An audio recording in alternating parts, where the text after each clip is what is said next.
Lovely. Hi guys, welcome back to Irish Footy Vlogs. Welcome back to another season review. This time we have Sligo Rovers. Delighted to welcome Fionn today. Fionn, how are you? Good, thanks. Thanks for having me on.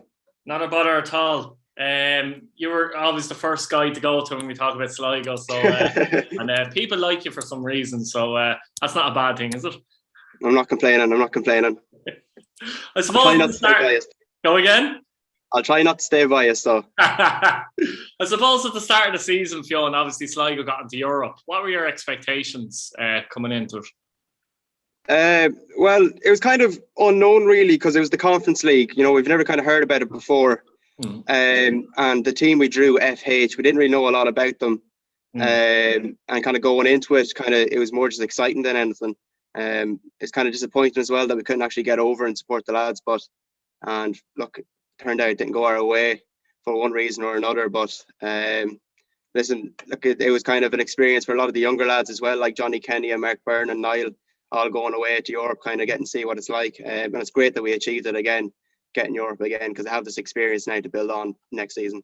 Yeah, I think that's the issue sometimes with some clubs, to get into Europe and say they struggle, and it could be 3 or 4 years before they get in again. But luckily for Sligo, they are in again and getting their chance. I suppose before the European campaign, even Sligo obviously started the season brilliantly, and up to that point, they were right in the race, I suppose, if you like. And, they brought in some players at the start of the season.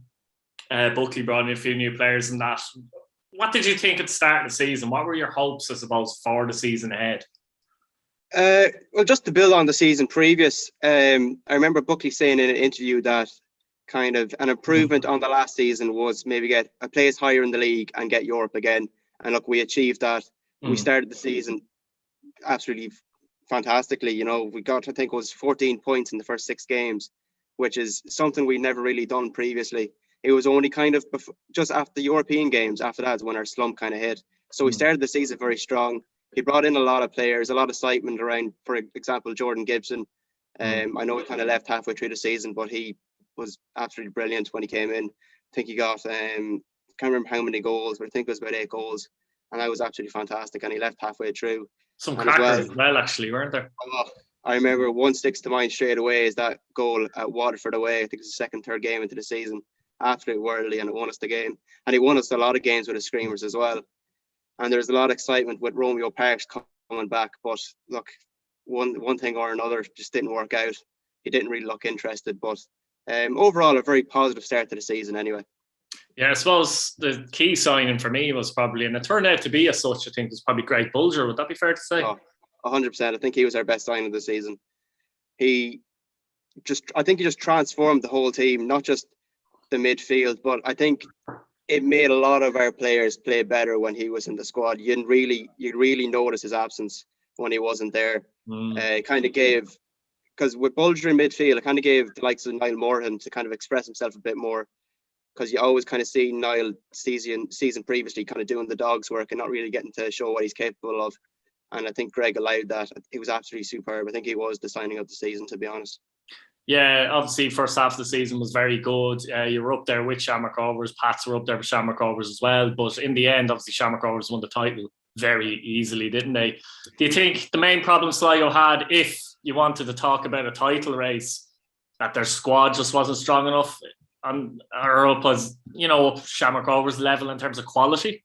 Or do you think they didn't have enough bodies? How did you see that overall? What were your thoughts there?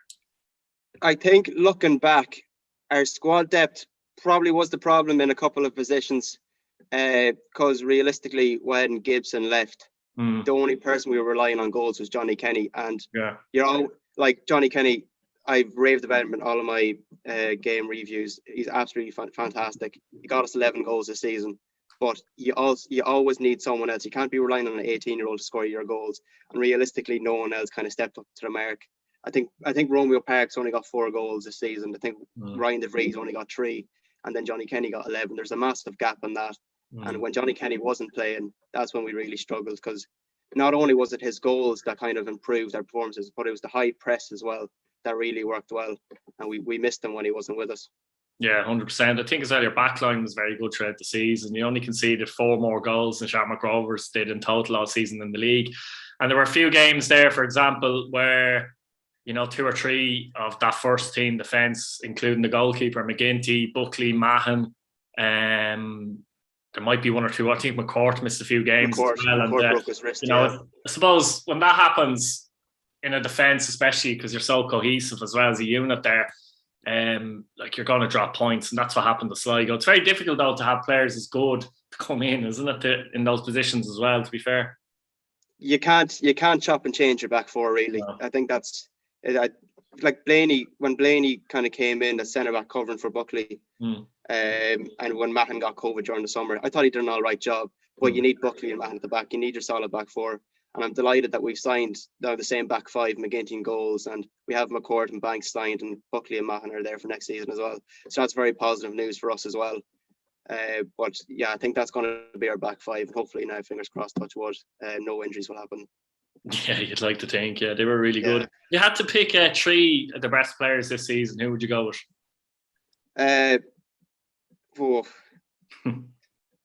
Greg Bulger, Gary Buckley, and I can't leave Johnny Kenny out. I think that's the best 3.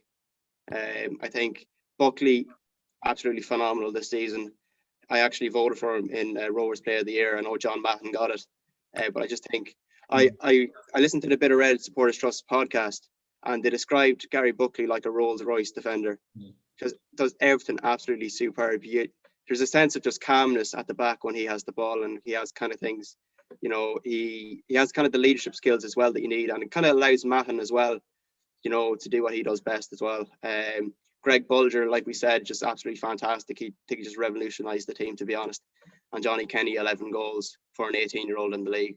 He was on fire coming towards the end of the season as well. No, he was. I think as well, though, with Buckley, to be fair, I think he was very consistent from the start. I think it took Mahon, people might forget a little bit early in the season, but it took him maybe a little longer to get into the season after his injury, and that maybe you could argue as well. I think I remember Buckley now really kicking on from the very beginning as well, personally. Yeah, look, like when Mahon came back from his injury, you know, you could tell that he wasn't up to scratch. And you can't really blame him as well with the broken leg he got in pre-season previously. But Buckley, you know, we signed him to be a centre midfielder. And the fact that he comes into centre back and he does as well as he does, I think absolute credit to him. And, you know, Mahon, as the season progressed, he progressed as well, I think. Yeah, look, he was very, very good as well. Yeah, excellent. Banks as well deserves to mention as well at the back. Yeah, definitely. He was fantastic this season. Yeah, absolutely. I suppose if you had to pick the best individual team performance of the season, which one would you go with? There's a few. A few comes to mind. We bet Bohemians 4-0 at home. That one comes to mind. But my favourite one is beating Shamrock Rovers away 1-0. And look, not a lot of teams in the league can go to Shamrock Rovers and even get a point. So the fact that we go to Tala and get the win, you know, we score early on as well with Romeo Parks, but the fact that kind of we dug deep, you know, I remember that last 20 minutes of that game, I think my nails were gone. Absolutely so nervous. Shamrock Rovers looked like they were going to score, but we held out in the end. Look, it was a fantastic 3 points, and it's one that we'll remember now for a couple of years to come. Yeah, I remember that window, and a lot of people thought that was announced as Sligo's serious title, you know, threat to Shamrock Rovers. But I think after that they went a bad run, did they? That's hard to remember. Near enough, anyway. I know before the European games, we got 14 points in 6 games, and the European games came. Whatever happened at the European games, I don't know, but I think we what was it? I think we lost 5 games on the bounce after the European games. That's right, actually, you're right, yeah. We lost 5 games on the bounce, and then we draw against Drogheda. So 1 point in 6 games after the European games was just, I think that was our downfall, to be honest. And as well, Shamrock Rovers didn't really start the best this season. So I always kind of kicked myself and look back saying, if we just kind of held out, kept our form, I think it's the biggest what-if season for Sligo Rovers, to be honest. I know we got Europe, and that's what we wanted. But even getting out of the cup so early on as well against Cork City at home, it's just disappointing. I think my kind of hopes for this season was to, you know, get Europe again and also go on a big cup run. But look, we didn't do that, but we got Europe in the end. I think that's the main thing. If you had to pick the worst team performance of the season, what are you going with? There's also a few of them.